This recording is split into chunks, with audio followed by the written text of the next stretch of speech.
प्रभु तेरी वाणी जीवन की रोटी, नैनों की ज्योति अंधेरा मिटाती।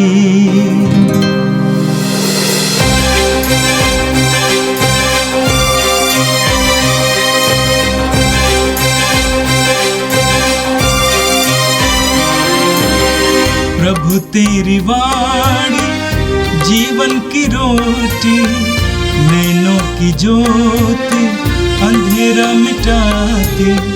प्रभु तेरी वाणी जीवन की रोटी, नैनों की ज्योति अंधेरा मिटाती। वाणी वाणी वाणी वाणी वाणी पवित्र है, शाश्वत है, जीवन का मन्ना है। 28 अगस्त शुक्रवार। पहला पाठ कुरिन्थियों के नाम संत पौलुस का पहला पत्र, अध्याय 1, पद संख्याएं 17 से 25 तक। हम क्रूस पर आरोपित मसीह का ही प्रचार करते हैं। यह यहूदियों के विश्वास में बाधा है और गैर यहूदियों के लिए मूर्खता। मसीह ने मुझे बपतिस्मा देने नहीं बल्कि सुसमाचार का प्रचार करने भेजा है।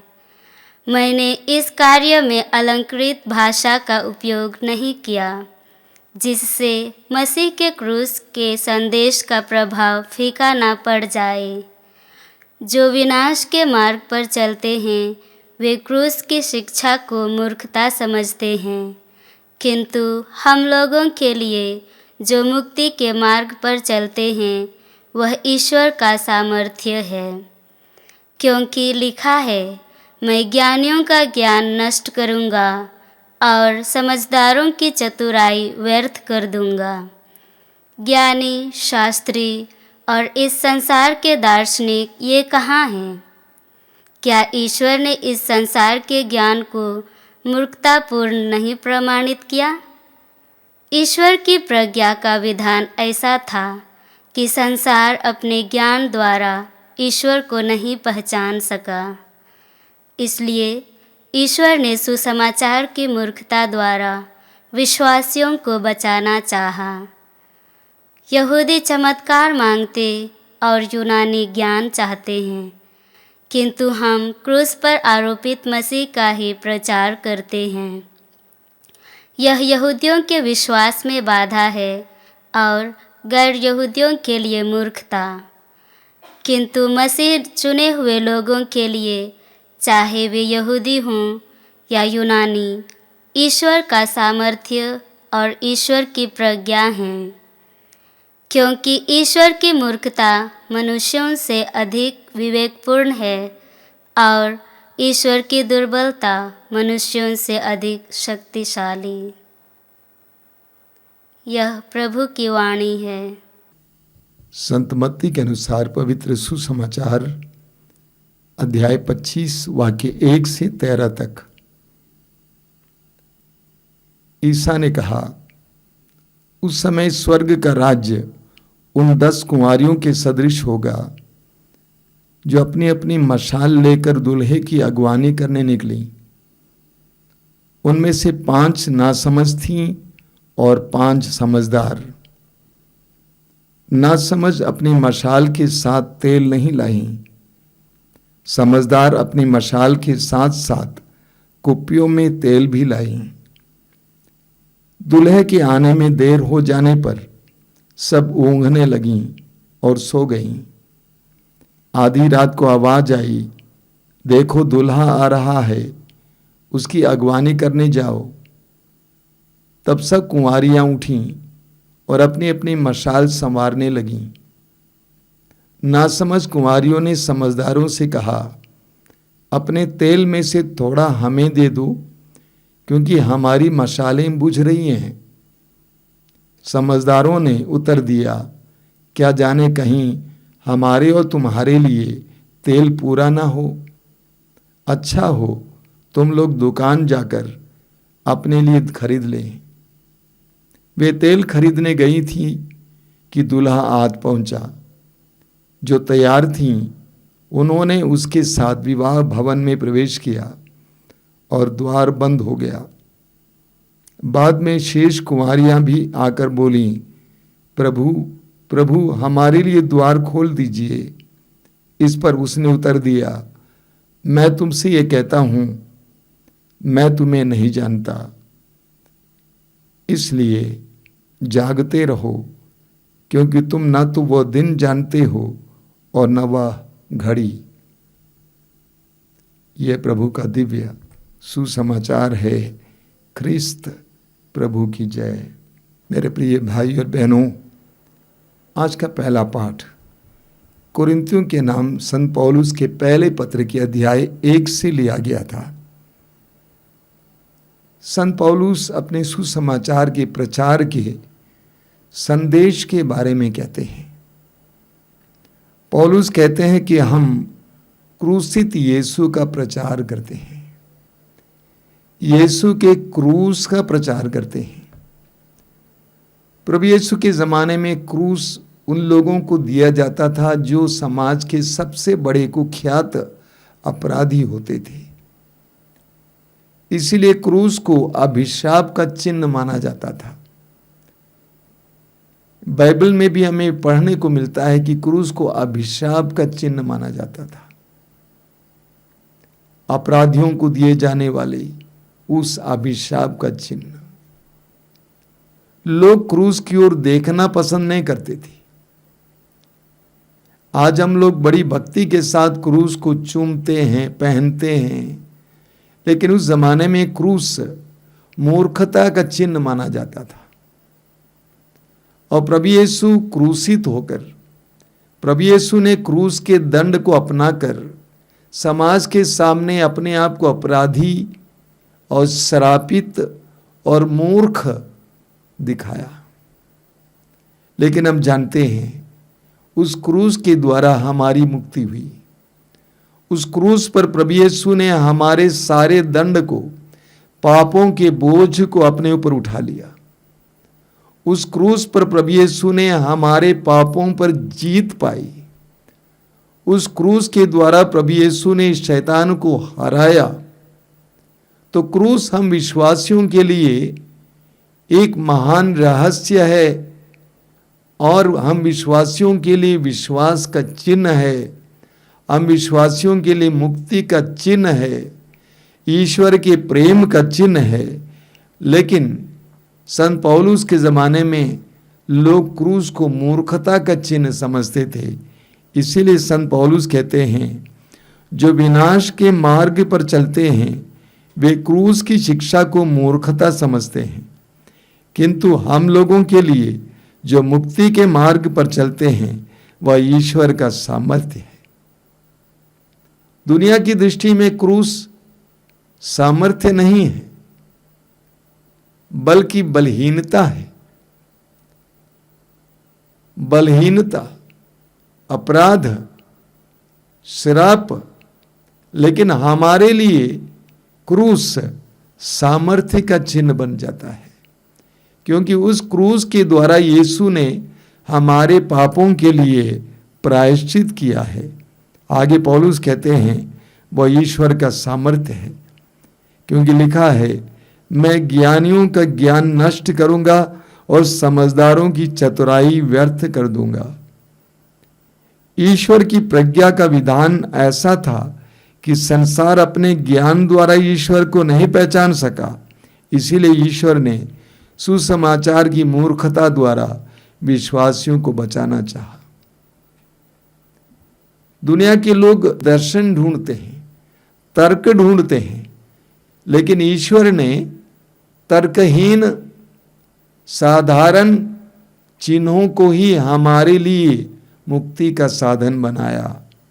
वचन में संत पौलुस कहते हैं, यहूदी चमत्कार मांगते हैं और यूनानी ज्ञान चाहते हैं, किंतु हम क्रूस पर आरोपित मसीह का प्रचार करते हैं। ये यहूदियों के विश्वास में बाधा है और यह गैर यहूदियों के लिए मूर्खता है, किंतु मसीह चुने हुए लोगों के लिए, चाहे वे यहूदी हों या यूनानी, ईश्वर का सामर्थ्य और ईश्वर की प्रज्ञा है, क्योंकि ईश्वर की मूर्खता मनुष्यों से अधिक विवेकपूर्ण और ईश्वर की दुर्बलता मनुष्यों से अधिक शक्तिशाली है। संसार की दृष्टि और ईश्वर की दृष्टि में फर्क है। ईश्वर सब कुछ को बनाने वाला है। सब कुछ को बनाने वाला ईश्वर अभिशाप के चिन्ह को भी, अपराधियों के चिन्ह को भी अनुग्रह का चिन्ह बना सकता है। और ईश्वर ने प्रभु यीशु के क्रूस के द्वारा यही किया। और इसी क्रूस का सुसमाचार संत पौलुस प्रचार किया करता था। और यही क्रूस हमारे लिए ईश्वर के प्रेम का चिन्ह है, हमारी मुक्ति का साधन है, हमारी मुक्ति का माध्यम है। इसीलिए हम इस क्रूस पर गर्व करते हैं। हालांकि उस जमाने में यह क्रूस अभिशाप का चिन्ह था, मूर्खता माना जाता था, लेकिन हम इसको ईश्वर का सामर्थ्य और ईश्वर की प्रज्ञा का चिन्ह मानते हैं। और आज का सुसमाचार संत मत्ती के सुसमाचार के अध्याय 25 से लिया गया था। आज के सुसमाचार में प्रभु यीशु ने हमें 10 कुंवारियों का दृष्टांत सुनाया। एक विश्वासी को किस तरह मानव पुत्र के आगमन के लिए, प्रभु के आगमन के लिए तैयार होना चाहिए, इसको समझाने के लिए प्रभु यीशु ने एक बहुत सुंदर दृष्टांत सुनाया। हम सभी सुन चुके हैं बार बार 10 कुंवारियों का दृष्टांत। इनमें से 5 को प्रभु यीशु समझदार कहते हैं और 5 को प्रभु यीशु नासमझ कहते हैं। समझदार कुंवारियां कौन थीं? जिन्होंने अपनी मशालों के साथ साथ कुप्पियों में तेल भी ले आया था। यानी मौका रहते उन्होंने भविष्य के लिए अपने आप को तैयार किया था। वे समझदार थे। वे जानते थे कि कभी कभी दूल्हे के आने में देर हो सकती है, तब तक हमारी मशालें बुझ सकती हैं।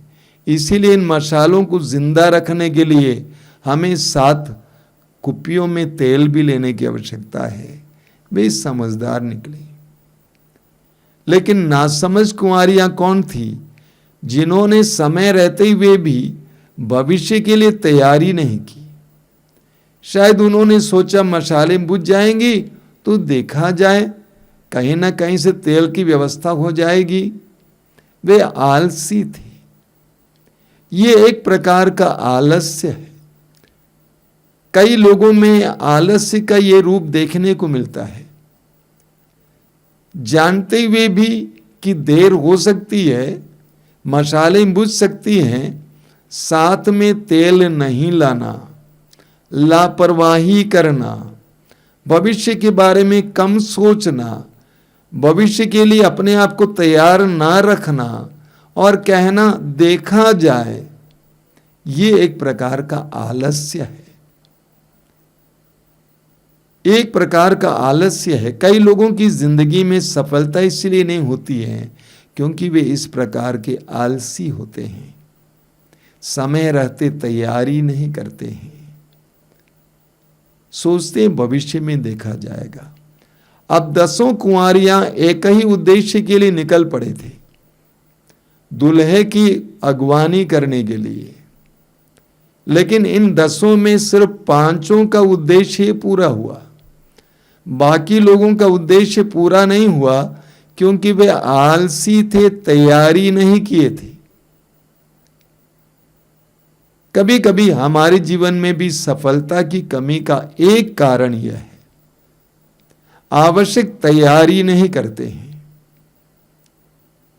सब कुछ को पहले से सोचते नहीं हैं, अंतिम क्षण के लिए टाल देते हैं, समय रहते कार्य नहीं करते हैं, सोचते हैं कल नहीं परसों करेंगे। कई लोगों को मैंने ऐसा देखा है जिनकी जिंदगियां सफल नहीं होती हैं।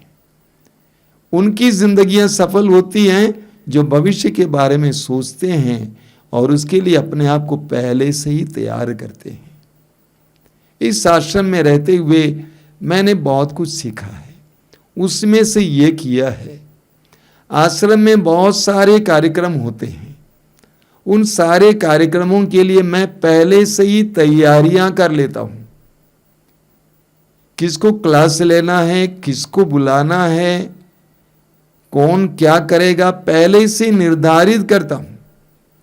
अगर पहले से हम निर्धारित करेंगे तो हमारी योजनाएं सफल हो जाएंगी, वरना हमारी योजनाएं सफल नहीं होंगी।